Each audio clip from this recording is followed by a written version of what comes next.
이 시간 함께 일어나서 하나님의 말씀을 받들어 읽도록 하겠습니다. 오늘 우리에게 주신 말씀은 시편 23편 1절 말씀입니다. 시편 23편 1절 말씀입니다. 구약 성경 817쪽입니다.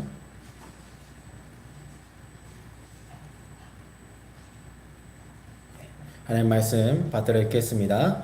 여호와는 나의 목자시니 내게 부족함이 없으리로다. 아멘. 여호와는 나의 목자라는 제목으로 담임 목사님 말씀 전해 주시겠습니다.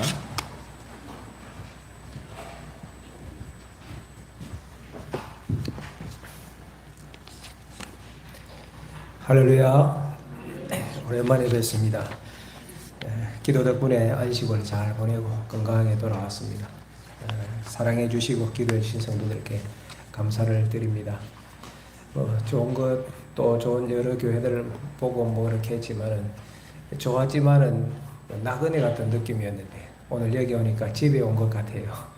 마음이 평안하고 좋습니다. 날씨가 이제 아침 저녁으로 선선해졌는데 9월에 또 기도하면서 하나님 기뻐하시는 교회를 저와 여러분들 함께 세워갈 수 있도록 또 최선을 다하시면 좋겠습니다. 오늘 말씀 시편 23편 1절 말씀 여호와는 나의 목자시니 라는 제목인데, 여러분 시편 23편은 우리가 너무 잘 알고 있는 말씀입니다. 암송도 하고 또 사랑하는 말씀이고 여러 곳에서 사용이 되어지고 성경 가운데 어떻게 보면 가장 은혜스러운 말씀 가운데 한 말씀이 아닐까 생각이 들어집니다. 그러나 여러분 오늘 이 말씀을 특별히 선택하고 한 것은 말씀 앞에 우리가 정직하게 대답할 수 있어야 됩니다. 다윗이 여호와는 나의 목자시니 내게 부족함이 없습니다 고백하였는데, 이 말씀이 다윗의 고백일 뿐만 아니라 여러분들의 고백인가 하는 질문을 드리는 것입니다. 여호와는 나의 목자시니 라고 하셨는데, 실제로 여러분 삶에도 여호와가 내 목자 되시고 있는가? 여러분들은 누가 벌어서 먹고 사십니까? 여러분들의 집은 누가 마련해 준 것입니까? 여러분이 타는 차는 누구의 것이었습니까? 여러분 자녀들은 누가 공부시킨 것이지요? 이런 질문에 하나님께서 하셨습니다. 선뜻 대답이 나오십니까? 아니면 목사님 제가 수고하고 돈 벌어서 살았습니다. 그렇게 생각하고 대답하신다면 여호와가 나의 목자시라고 말할 수 있는 것일까요? 다음 말씀에는 내게 부족함이 없습니다 라고 하셨는데, 참 우리가 살아가면서 쓰기 어려운 표현이죠. 내게 부족함이 없습니다. 쉬운 표현 아닙니다. 그런데 다윗은 그렇게 고백했거든요. 여러분에게도 정말 그렇습니까? 아니면 살아가면서 이런저런 부족함을 많이 느끼고 있습니까? 우리가 하나님을 믿는다고 하면서도 삶의 결핍을 늘 느끼면서 살아간다면 이 시편 23편이 아직 나의 말씀이 되지 못한 것이죠. 이 시편 23편은 하나님과 우리와의 관계를 양과 목자의 관계로 표현합니다. 하나님은 우리 인생의 목자가 되시고 우리는 하나님의 양떼들이다. 이것이 23편의 배경 아닙니까? 이 시편이 쓰여졌던 팔레스틴 지역을 생각해 보면 그곳은 사실은 푸른 풀밭, 쉴만한 물가, 초장 이런 것이 아니라 황량한 벌판이 그 지역의 대부분입니다. 건조하고 메마르고 땅은 거칠고 황량하지요. 이런 환경에서 양들에게 있어 목자의 존재는 절대적이라 할 수 있을 것입니다. 이스라엘 백성들이 삶에서 이것을 경험한 적이 있었지요. 출애굽하기 위해 40년 동안 광야에서 직접 살았지 않습니까? 한번 생각해 보십시오. 환경이 어려워도 그래도 정도껏 해야지 참을 수도 있고 노력도 하고 또 견딜 수도 있지 않습니까? 그런데 40년 광야 생활은 그 정도가 아니었어요. 돼지는 이글거리고 모든 물과 샘은 다 말라버려서 마실 물 없지요. 먹을 양식 없지요. 이 광야에서 이스라엘 백성들이 할 수 있는 일이 아무것도 없었던 것입니다. 오직 하나님의 보호와 하나님의 공급하심과 인도하심을 바랄 수밖에 없는 것이 그들의 환경이었어요. 시편 23편을 기록하였던 다윗도 세상을 살아가면서 광야 같은 인생 가운데 어려움을 많이 겪었을 것입니다. 소년 다윗이 골리앗 앞에 섰을 때를 생각해 보십시오. 막막했을 거예요. 사울과 대적자들에게 쫓기던 그 시절을 생각해 보십시오. 얼마나 힘든 일이 많이 있었겠습니까? 그 외에도 여러 이방 나라와 전쟁하는 그 전쟁터 안에서 어떤 일이 있었습니까? 그 상황 가운데 다윗은 무력하였고 오직 하나님만 바라볼 수밖에 없었을 것입니다. 이거예요. 여호와는 나의 목자시니. 바로 여기에서 이 고백이 나왔던 거예요. 무력한 내 인생 가운데 내가 할 수 있는 일이라고는 아무것도 없다고 생각되어질 때 하나님만 바라보는데 여호와는 나의 목자시니, 바로 이 고백인 거예요. 하나님만 간절히 의지하고 하나님 외에는 다른 어떠한 것도 의지하지 않습니다. 이것이 1절의 고백인 것입니다. 사랑하는 여러분, 양에게는 목자가 한 분밖에 없습니다. 어느 목사님께서 이스라엘을 유학하시면서 궁금했대요. 그 이스라엘의 양치기들의 삶, 또 양들의 생태는 어떠할까? 그래서 한 분은 그들과 함께 일정 기간 동안 살았다고 합니다. 어느 날 양떼를 치고 있는데 갑작스러운 기상변화로 폭풍우가 몰아쳐서 양떼들이 다 동굴에 피했어요. 가보니 자기 양떼만 있는 것이 아니라 여러 목자의 양떼들이 섞여서 그 동굴 안에 있는 거예요. 그때 이 목사님이 궁금했습니다. 폭풍우가 끝나고 난 다음에 어떻게 양떼들이 자기 목동을 찾아갈까? 어떻게 섞이지 않고 그렇게 잘 찾아갈 수 있을까 궁금했대요. 근데 이 의문은 너무도 쉽게 풀리더랍니다. 폭풍우가 그치고 난 다음에 한 목동이 나가면서 노래를 부르니 그 목동의 양떼만 그 목자를 따라가는 거예요. 다른 양떼들은 그 자리에 그대로 있고, 다른 목동이 또 노래 부르며 따라 나가니 그 목동의 양떼들이 따라가고. 여러분, 양은 자기 목자만 따라갑니다. 우리가 하나님을 따를 때 그렇게 해야 한다는 것이죠. 하나님이 내 목자시라면 목자 대신 하나님만 따라가는 것이 우리 인생의 모습이라는 사실입니다. 그런데 많은 그리스도인들이 실제 삶 가운데서는 그렇게 하지 않는데요. 목자를 여럿 두고 살려고 하는 성도들이 있다고 합니다. 하나님을 안 믿느냐? 그렇진 않아요. 하나님을 믿어요. 그러나 하나님만 믿는 것이 아니에요. 가진 돈도 믿으려고 하고, 나의 경험과 나의 능력도 믿으려고 하고, 주변에 힘 있는 사람들도 믿으려고 하고, 인터넷이나 정보력도 믿으려고 하고. 요즘 젊은이들은 핸드폰이 내 인생의 목자인 것 같아요. 그거 하나면 대부분이 다 해결되니까 정보도 얻을 수 있고, 은행 업무도 다 할 수 있고, 뭐 길도 찾아갈 수 있고, 세계 어느 나라 가든지 구글 지도 펴면 다 갈 수 있고. 이렇게 하나님을 믿으면서 하나님만 믿는 것이 아니라 다른 것도 같이 믿으려고 하는 그리스도인들이 많더라는 사실입니다. 그래서 그 다음 구절, 내게 부족함이 없습니다. 이 고백이 안 되는 거예요. 왜냐하면 이 세상에 바라보는 이러한 것들은 완전하지 않거든요. 조금 있다가 사라질 것이거든요. 부족함이 많은 것이거든요. 저도 저 인생을 살펴볼 때 부족함이 없습니다가 제대로 고백되지 않을 때는 하나님 위에 다른 것을 의지할 때였습니다. 저는 한때 제 의지의 대상이 아버지였던 것 같아요. 아니, 제가 목사 아닙니까? 목사인 아들이 목회자였던 아버지를 의지하고 바라보는 것이 뭐 잘못입니까? 그럴 수 있는 것 아닙니까? 그런데 무슨 일이 생기니까 저는 아버지를 찾고 있더라고요. 먼저 하나님을 바라보고 이게 아니라 아버지를 바라보고 있더라고요. 제가 엉터리였죠. 여러분, 제가 드리는 말씀은 아버지를 불신하라, 가족을 배격하라, 그런 말씀 드리는 것 아닙니다. 우리의 내 인생의 참 목자는 하나님이시라는 것을 강조하여 말씀을 드리는 거예요. 여러분, 다윗에게도 아버지가 있었잖아요. 이새였습니다. 사무엘이 하나님이 세우실 왕을 선택하려고 이새의 집을 찾았을 때 다윗의 아버지였던 이새는 다윗을 사무엘에게 보여주지도 않았습니다. 아버지 생각에 다윗은 왕이 될 존재라고 여겨지지가 않았던 것입니다. 이것이 인간 생각의 한계였지요. 근데 하나님은 다윗을 아셨어요. 준비시키셨어요. 그리고 필요한 때에 세우셔서 위대한 하나님 나라 역사 일꾼으로 사용하셨습니다. 저는 또 한때 저의 힘과 능력으로 제 인생과 목회를 성공시켜 보려고 발부둥쳤던 것 같아요. 교회에서 어려서 자라면서부터 뭐 성실하다, 착하다, 잘한다 이런 칭찬 들었고 그렇게 교회 사역을 하였습니다. 무엇이든 열심히 하면 다 잘 될 줄 알았어요. 도와주는 분들도 있었어요. 그런데 결국은 지나고 보니 허사였습니다. 하나님께서 제가 그런 생각을 하실 때 종종 저에게 물으셨던 것 같아요. 얘야, 네 생각을 내려놓을 수 있겠니? 네가 생각하는 그 목표를 포기할 수 있겠니? 종종 저에게 물어보셨어요. 근데 이게 쉽게 포기가 안 되더라고요. 생각해 보면 저의 인생에서 가장 어려운 시험거리는 저 자신이었습니다. 여러분은 어떠십니까? 저는 그랬던 것 같아요. 하나님께서는 제가 조금이라도 하나님 외에 다른 것을 의지하려고 할 때 연단을 주시더라고요. 길을 막으시고 지연시키셨어요. 제가 의지하는 것마다 결론적으로 가면 실망이었고 좌절이었고 배신이었습니다.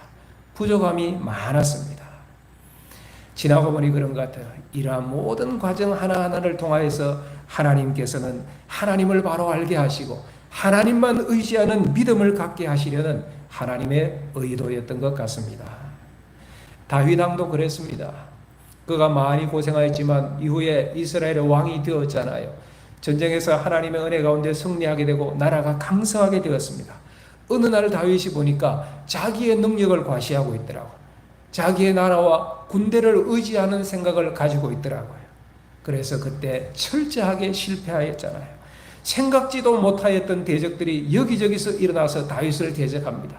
나중에는 아들까지 자기를 공격하고 거기에 쫓겨나야 되고, 또 어느 날 보니 자기 인생은 생각지도 못한 깊은 제약에 빠져들고 사람들에게 배신당하고, 그제서야 다윗이 이제 두 손 들고 천부여 의지 없어서 손 들고 옵니다.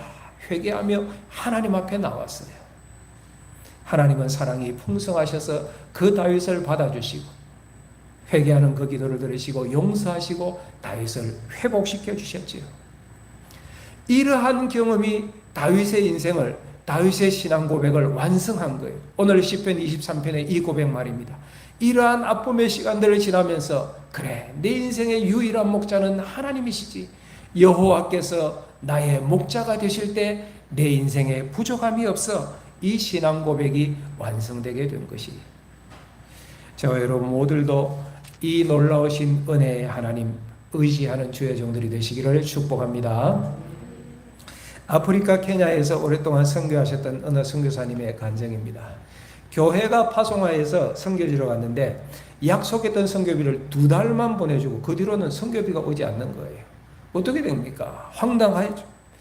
그때부터 선교사는 어떻게, 누구만 의지해야 합니까? 이스라엘 백성들이 광야에서 하늘만 바라보고 하늘에 주시는 만나만 바라보고 의지하여 기다리듯이 날마다 이 선교사는 날마다 하나님을 바라보았어요.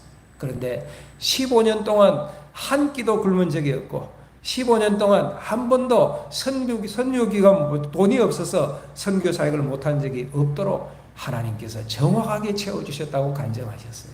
그래서 이분이 후배 선교사님을 만날 때 이렇게 말씀하시더라고요. 너희들이 선교지에서 하나님이 어떻게 역사하는지 정말로 체험하고 싶으면 선교 후원금 딱 끊고 살아봐라. 물론 이런 말을 듣고 우리가 선교사님에게 후원금을 딱 끊으면 안 됩니다. 그렇지만 혹시 우리 삶 가운데 이와 같은 일이 벌어진다면 하나님만 바라보고 감사할 믿음이 우리에게도 있어야 할 것입니다. 지금 제가 드리는 말씀은 세상을 끊으라, 사람들과의 사귐을 다 끊으라, 그런 뜻이 아닙니다.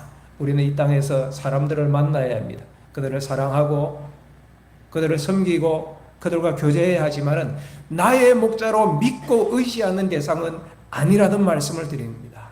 세상을 바라보다가 세상의 사람들을 의지하다가는 오늘 다윗이 고백하였던 이 시편 23편의 경험을 일평생 못 해보고 끝날 수도 있을 것입니다. 그러므로 여호와는 나의 목자시니 라는 고백은 은혜의 고백이기도 하지만은 모험이기도 합니다. 여러분, 신앙은 모험이에요. 그냥 되어지는 것은 아닙니다. 그러나 실제로 이 모험을 출발해 본 사람, 그렇게 살아본 사람은 목자 되신 하나님을 체험하게 되어질 줄 믿습니다. 조지 뮬러 목사님 1800년대 영국에서 귀한 고아 사역하셨던 분이시죠. 이분은 정말 여호와를 목자로 모시고 사셨던 분 같아요.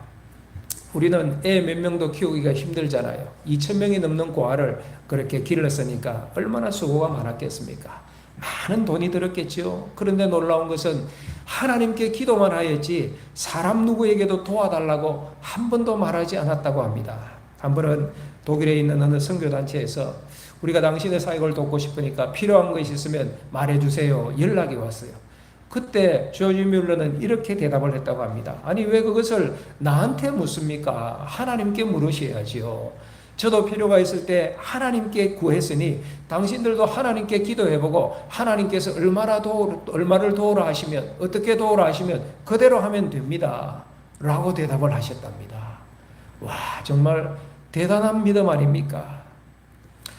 이 뮬러 목사님은 나는 사람을 의지하지 않고 사람을 바라보지 않고 하나님을 의지하리라 그렇게 딱 결심하고 사역을 하셨기 때문에 살아 역사하시는 목자 되신 하나님을 삶 가운데서 경험하셨어요. 그래서 평생을 사역하시면서도 그 고아들을 굶기지 않고 귀한 하나님의 백성으로 길러내신 거예요. 그런데 조지 뮬러 목사님이 왜 그렇게 결심하였을까? 하나님만 의지하리라 왜 그 결심했을까? 목사님께서 목회도 짧게 하셨는데 목회를 하시면서 또 사역을 하시면서 깨달은 것이 있더래요. 교인들이 하나님을 믿는다고 하면서 실제로는 하나님을 목자로 안 믿더라는 것입니다. 하나님을 믿으면서도 정말 하나님께서 내 삶을 책임져 주신다는 것을 실제 삶 가운데서는 안 믿고 있더라는 거예요. 특별히 돈 문제에 관해서는 하나님을 믿고 의지하지 못하더라는 거예요. 그래서 목사님은 딱 결심을 한 거예요. 나는 하나님만 믿고 하나님의 일을 해보리라. 그렇게 사셨어요. 그리고 실제로 삶 가운데 하나님의 역사를 경험하는 하나님께서 채워주시는 엄청난 인생을 그분이 살아가게 되어진 것이죠. 여호와는 나의 목자시니 여러분 이 시편 23편이 암송구절이 아니라 내 삶의 고백이 되어야 저와 여러분들이 신앙생활을 제대로 하고 있는 것입니다. 여호와는 나의 목자시니 우상숭배가 뭘까요? 하나님 안 믿는 것 아닙니다. 이스라엘 백성들이 우상숭배의 제목으로 하나님께 심판받았을 때 어떻게 했느냐? 그들이 하나님을 안 믿었던 것 아니에요. 하나님을 믿었어요. 단 다른 신도 더 믿겠다고 하였던 거예요. 이러한 태도가 우상숭배, 하나님이 진노하시는 것, 결국 그들은 다 멸망하였습니다. 하나님 외에 다른 것을 의지하려는 마음은 사탄에게서부터 오는 것이기 때문에 처음에는 잘 분별이 안 될 수도 있어요. 그런데 그 작은 마음을 사탄이 심어줘서 결국은 우리를 삼키고 우리를 멸망시키라는 거예요. 그래서 베드로전서 5장 8절에 베드로 사도가 이렇게 말하잖아요. 근신하라 깨어라 너희 대적 마귀가 우는 사자같이 두루다니며 삼킬 자들을 찾고 있다고 깨으라고 말씀하고 있는 거예요. 이스라엘의 어느 목장에 깻묵을 보관하고 있던 헛간에 불이 났습니다. 그런데 그 깻묵이 불타면서 고소한 냄새가 나니까 양들이 그 깻묵 타는 고소한 냄새를 맡고 벌겋게 불덩이가 되어 있는 그 깻묵더미 앞으로 자꾸 가는 거예요. 목자가 양들을 흩뜨리기 위해 작대기를 휘두르면서 불구덩이에서 이 양떼들을 떼어 놓습니다. 그러니 한 무리를 떼어 놓으면 또 다른 무리가 달려들고 다른 무리를 떼면 또 다른 무리가 그 깻묵더미 불덩이로 달려들어가고 나중에 다행스럽게 이 불길이 잡혀서 양들이 다 살긴 했지만은 목자는 그 뜨거웠던 불기운 때문에 일주일을 알아 누웠답니다. 여러분 양들이 자기 목자의 음성을 잘 알아듣는다고 제가 말씀드렸잖아요. 그런 양들이 목자가 작대기를 휘두르는데도 왜 개의치 않고 그렇게 불구덩이를 향해 달려갔을까? 고소한 깻묵 냄새 때문이죠. 고소하니까. 이것이 우리 모습일 수 있다는 거예요. 양들이 깻묵에 집착해서 불길이 보이지 않았던 것처럼 우리도 이 땅에 당장 보이는 현세적 욕심에 눈이 멀어서 꼭 보아야 될 것, 정말로 보아야 될 것, 그 진실을 보지 못하는 경우가 우리에게도 있을 수 있다는 거예요. 그러면 정말로 큰일인 것입니다.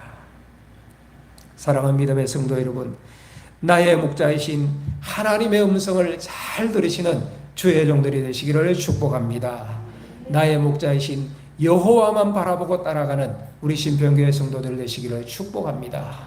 신약에 오면 예수님을 가리켜 선한 목자라고 말씀하셨어요. 우리 예수님께서 요한복음 10장 12절에서 15절에 이렇게 말씀하셨어요.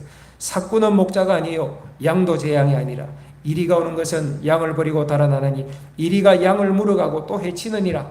달아나는 것은 그가 삭군인 까닭에 양을 돌보지 아니함이나 나는 선한 목자라. 나는 내 양을 알고 양도 나를 아는 것이 아버지께서 나를 아시고 내가 아버지를 아는 것 같으니 나는 양을 위하여 목숨을 버리노라.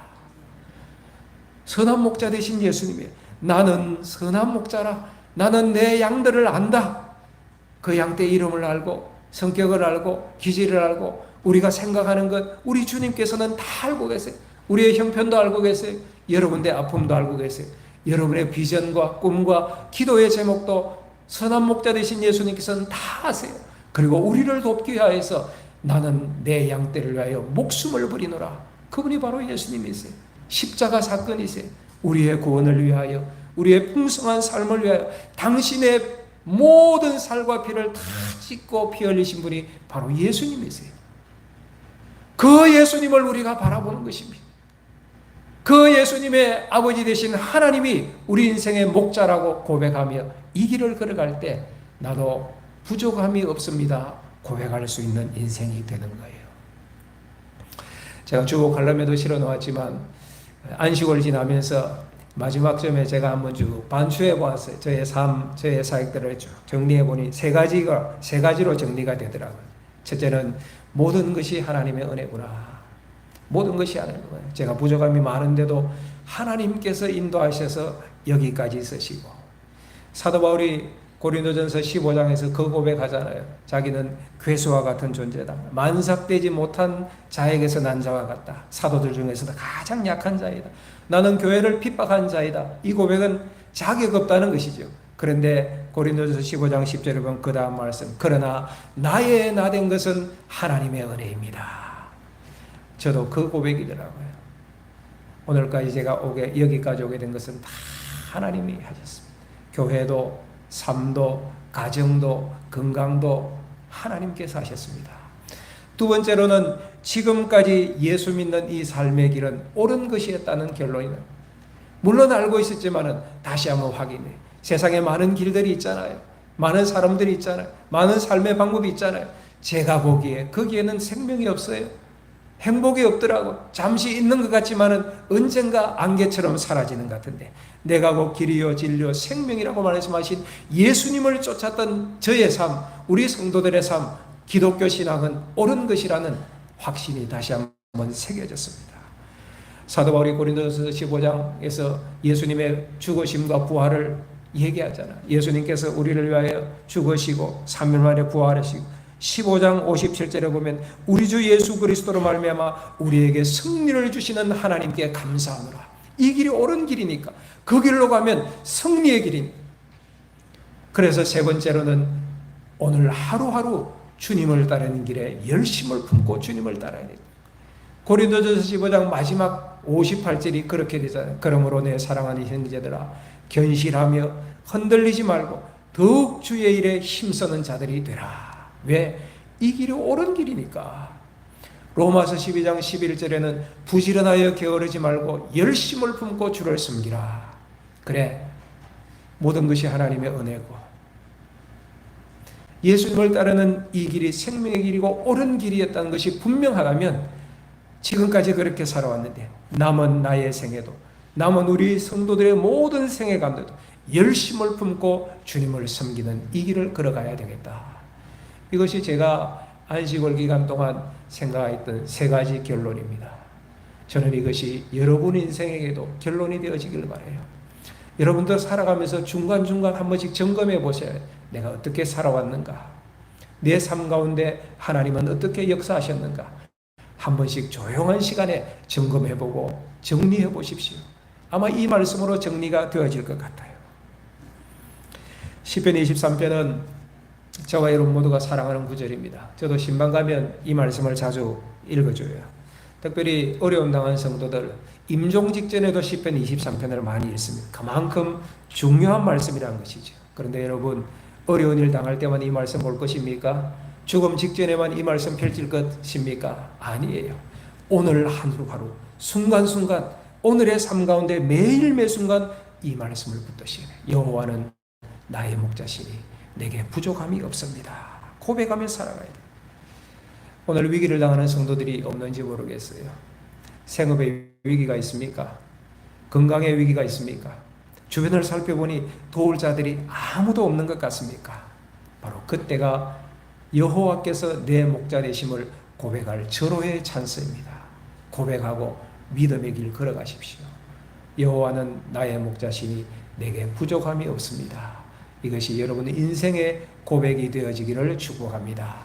우리 1절 말씀을 여러분들이 암송하는 것이 아니라 고백하면서 다 같이 해보겠습니다. 시작. 여호와는 나의 목자시니 내게 부족함이 없으리로다. 한 번 더 해볼까요? 조금 더 확신을 가지고, 누가 봐도 확신 있는 고백이다 느껴질 정도로 우리 다시 좀 세게 한번 해봅시다. 시작. 여호와는 나의 목자시니 내게 부족함이 없으리로다. 아멘.